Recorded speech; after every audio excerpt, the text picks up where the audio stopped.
আপনারা দেখছেন বিশ্ববঙ্গ চ্যানেল, মানুষের সাথে মানুষের কাছে। সঙ্গে থাকুন, দেখতে থাকুন বিশ্ববঙ্গ চ্যানেল। সাবস্ক্রাইব করতে অবশ্যই ভুলবেন না।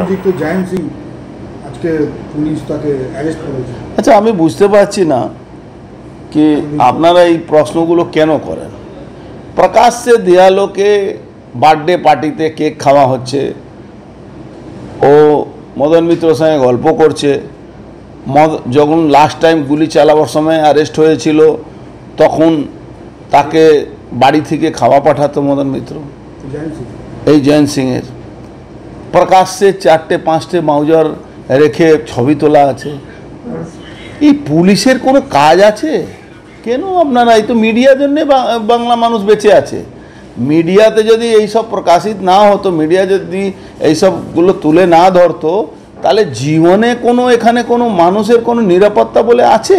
কোনো নিরাপত্তা বলে নেই। আপনারা এটা করতে পেরেছেন, তাই জন্যে আজকে সকালবেলা মাধবকে দিয়ে সারেন্ডার করানো হয়েছে। মাধব বলে একটা উকিল আছে, সে নিয়ে গিয়ে কোর্টে সারেন্ডার করেছে। তো এইটা তো পুরোপুরি একটা নাটক চলছে। এই নাটকটাকে আপনারাই ভাঙতে পারবেন কেন? বাংলার মানুষ আজকে গুন্ডাদের অত্যাচারে, তৃণমূলের গুন্ডাদের অত্যাচারে অতিষ্ঠ হয়ে গেছে। মার খাচ্ছে তৃণমূল, মারছে তৃণমূল। এখন তো যদি বলতে গেলে আমরা যদি রাজনৈতিক দলে কর্মী না হতাম, তাহলে বসে বসে মজা দেখতাম, আমরা রেফারি কাজ করতাম। কিন্তু আমরা রাজনৈতিক দলের কর্মী, আমরা এটা বরদাস্ত করতে পারবো না। আমাদের আওয়াজ তুলতেই হবে। এই জয়ন্ত সিং এদের নোটোরিয়াস ক্রিমিনাল। সে ওখানে কমারহাটি উন্নয়ন কমিটি নামে টাকা তোলা হয়, সেই টাকা যে না দেবে তাকে মারা হয়। আর মদন মিত্র অনেক সিনিয়র লিডার হলেও এমন অবস্থা ওনার হয়ে গেছে, উনি এখন দিশাহারা হয়ে গেছেন। এখন রোজই ওখানে গুলি চলে, রোজই ওখানে গুন্ডামি হয়, রোজই ওখানে ঘর বাড়ি ভাঙচুর হয়, রোজই মারধর হয়। আর উনি বলেন আজকে পরে যদি কিছু হয় আমি দেখে নেব, আমি মাঠে নেব। মদন মিত্র বলছেন সৌগত রায়ের মাথায় হাত রয়েছে জয়ন্ত সিং এর, সেই কারণেই এই ঔদ্ধত্য। এবার তো জয়ন্ত সিং তাহলে মনে সুসাইড করে নেবে বেচারা, যদি এটা শুনতে পারে কি মদন মিত্র এই কথাটা বলেছেন, তো হয়তো জয়ন্ত সিং হয়তো সুসাইড করে নেবে। এটা আমি বলবো পুলিশকে কি ভালো করে দেখাশোনা করতে। আর সৌগতদার প্রবলেম কি আছে? সৌগতদার বলার কোনো ক্ষমতা নেই ওখানে। সৌগতদার শেষ বয়সে এখন জিতেছেন, এমপি হয়েছেন, তো কারো না কারো ঘাড়ে তো দোষ চাপাতে হবে। তো মদনদা ঘাড়ে চাপিয়ে দিচ্ছে। কিন্তু অ্যাকচুয়ালি বেসিক্যালি যদি দেখা যায় তো পুরো মদন মিত্র কিছু ওই শরিয়া কানুন মানার লোককে দিয়ে, জেহাদি লোককে দিয়ে উনি যে কাজটা করছেন, এই কাজটার জন্যে আজকে ওখানকার অবস্থা খারাপ আছে। আর এই জয়ন্ত ওনার অত্যন্ত প্রিয় লোক, মদনবাবুর অত্যন্ত প্রিয় লোক। যখন লাস্ট টাইম জেলে গেছিল, প্রায় 3 মাসের উপরে জেলে ছিল, তখন বাড়ি থেকে খাওয়া যেত। আর এই যে উকিল আজকে সারেন্ডার করেছে, সবাই জানে সে মদনবাবুর লোক, কে জানে না ওকে? মদন মিত্র কি কন্ট্রোলের বাইরে হয়ে যাচ্ছে? আচ্ছা, মদন মিত্র কি কন্ট্রোল করতে চাইছেন? প্রশ্ন তো 1 লাখ টাকার প্রশ্ন এটা আছে কি উনি কি চাইছেন এটা কন্ট্রোল করতে? আর ও গ্রেফতার হয়নি, আপনার চ্যানেলে দেখাচ্ছে কি ও গ্রেফতার হয়েছে। নাথিং, ও সকালবেলা সারেন্ডার করেছে। আমি তো প্রথম আজকে আমার ঘুম ভাঙলো এই খবরটা শুনে কি ও সারেন্ডার করেছে। কাউগাছিতে এক বিজেপি কর্মীর উপর গতকালকে বিজেপি মহিলা কর্মীকে বাড়িতে ঢুকে দেখুন, জগদ্দল বিধানসভায় মানুষ কেন যে তৃণমূল কংগ্রেসকে ভোট দেন, এটাই একটা বড় প্রশ্ন। পুকুর ভরাট থেকে নিয়ে, মহিলাদের উপরে অত্যাচার থেকে নিয়ে,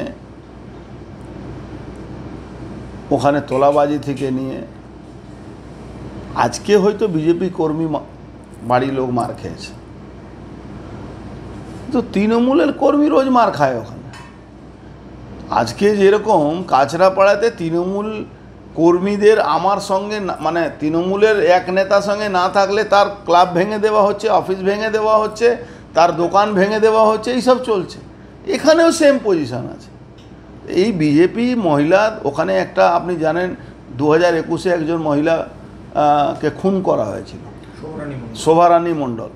সেই যারা আসামিরা খুন করেছিল তাদেরকে কোর্ট অর্ডার দিয়েছে যে ডিস্ট্রিক্টে না থাকতে, সেই আসামিগুলোকে নিয়ে ওখানকার বিধায়ক ঘুরে বেড়ায়, সঞ্জয় মিস্ত্রিকে নিয়ে ঘুরে বেড়ায়।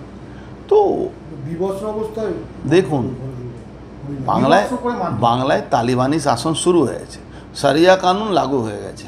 এবার এই শরিয়া কানুন লাগুতে এই ধরনের কোনো ঘটনাকে আপনি খারাপ বলবেন না, খারাপ বললে আপনার উপরে মামলা হতে পারে। শরিয়া কানুন এখানে লাগু হয়ে গেছে। এখন যারা ভোট দিচ্ছেন, যারা কিছু লোক 1000 টাকার নিয়ে ভোট দিচ্ছেন, কিছু লোক পুকুর ভরাট করার জন্য ভোট দিচ্ছেন, ওয়েট করুন 2026-এ যদি মমতা ব্যানার্জি শাসনে চলে আসে, এখানে শরিয়া কানুন অফিসিয়ালি লাগু হবে। এখানে ভারতবর্ষে তিরঙ্গাটাকে সরিয়ে ওখানে একটা নতুন তিরঙ্গা, নতুন একটা ঝান্ডা এখানে লাগানো হবে। তখন দিল্লিও বসে বসে দেখবে। আর বাংলায় মানুষ যে বহু লড়াই করার পরে পশ্চিমবাংলা ভারতবর্ষের মধ্যে ছিল, শ্যামাপ্রসাদ মুখার্জি উনি লড়াই করে বাঁচিয়ে নিয়েছিলেন পশ্চিমবাংলাকে। সেই পশ্চিমবাংলা আবার ওই নতুন একটা বাংলাদেশ হতে যাচ্ছে, যার প্রধানমন্ত্রী হওয়ার স্বপ্ন দেখছেন মাননীয় মুখ্যমন্ত্রী মমতা ব্যানার্জি। তার জন্য অপেক্ষা করুন। কিন্তু বাংলার মানুষ তো নিজেকে অনেকটা সারা ভারতবর্ষে পৃথিবীর মানুষকে নিজেকে উপরে ভাবেন। তাহলে যারা উপরে ভাবেন তারা ওয়েট করুন 26 সাল, যদি মমতা ব্যানার্জি ক্ষমতায় চলে আসেন, আপনি নিশ্চিত থাকুন এখানে কিন্তু তালিবানি শাসন, শরিয়া কানুন লাগু হয়ে যাবে। প্রতিদিনই আপনি তো সোশ্যাল মিডিয়ার মাধ্যমে বিজেপি যারা কর্মী মাঠ খাচ্ছেন, সরব হচ্ছে, এমনকি হাইকোর্ট পর্যন্ত আপনি ট্যাগ করে জানাচ্ছেন, তারপরেও ব্যবস্থা নিচ্ছেন। কে নেবে ব্যবস্থা? কে নেবে ব্যবস্থা? প্রশাসনের আঙুল হেলানি ছাড়া এটা হয় নাকি? কোন অপরাধী আছে যার ক্ষমতা আছে এইসব করে দেবে? যারা করছে তাদেরকে পিছনে পার্টি আছে, দল আছে, তাই জন্যে করছে। নাহলে ওদের ক্ষমতাটা কতটুকু? পাবলিক তো পিটিয়ে মেরে দেবে এইসব লোকগুলোকে।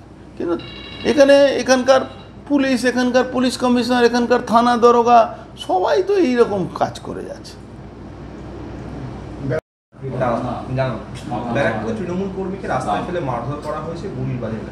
তৃণমূল কর্মী? আচ্ছা, তৃণমূল কর্মীকেই তো মারবে। কাকে মারবে? তৃণমূল কর্মী ভাগ বাটোয়ারা নিয়ে গন্ডগোল যেখানে হচ্ছে, কে কত ভাগ নেবে, কে পুকুর ভরাটে ডান দিক থেকে পয়সা কে নেবে, বাঁ দিকের পয়সা কে নেবে, এই নিয়ে লড়াই চলছে। পৌরপ্রধানের বসের রোগ নেই, আমি যতটুকু বুঝতে পারি কারো বসের রোগ নেই, out of beyond the control. এবং পুলিশ গুন্ডা যখন এক হয়ে যায়, ভদ্রলোককে বাড়িতে বসে যাওয়া উচিত, আর নাহলে বিদ্রোহ করা উচিত। কিন্তু বিদ্রোহ করবে না। ভোটের সময় তারা 1000 টাকাতে বিক্রি হয়ে যাচ্ছে। যে রাজ্যের মানুষ 1000 টাকা দিয়ে তৃণমূল কংগ্রেসকে ভোট দিয়ে দিচ্ছে, সেই রাজ্যে এইসব হবে। আমরা রাজনীতি কর্মী আছি, আমরা রাজনীতিকভাবে প্রতিবাদ করব, বিরোধিতা করব। কিন্তু এখানে আমি মনে করি কেন্দ্রকে ইমিডিয়েট 356, 355টাকে ইমপ্লিমেন্ট করা দরকার আছে। যদি না হয় এখানকার মানুষ বাঁচবে না।